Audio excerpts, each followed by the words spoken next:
Hi, my name is Laura. I'm 23 years old, and I teach art. I recently got married to the love of my life, Norman.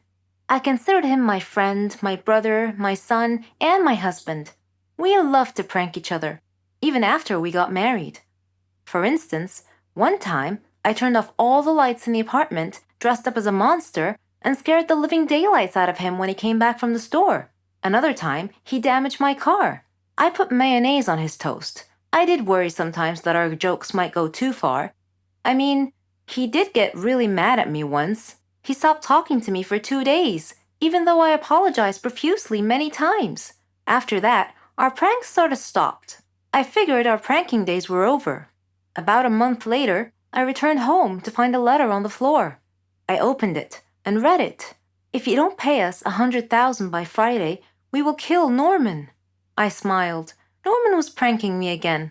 When he returned home, I hugged him and showed him his prank letter. He read it carefully, and his brow furrowed.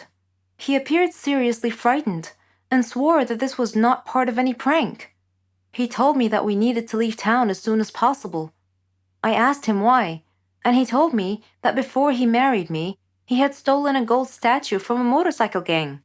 I asked him why he couldn't just return it with an apology, and he told me that the statue was worth a lot of money and could make us really wealthy. That night, an armed masked burglar broke into our apartment and confronted us with a gun.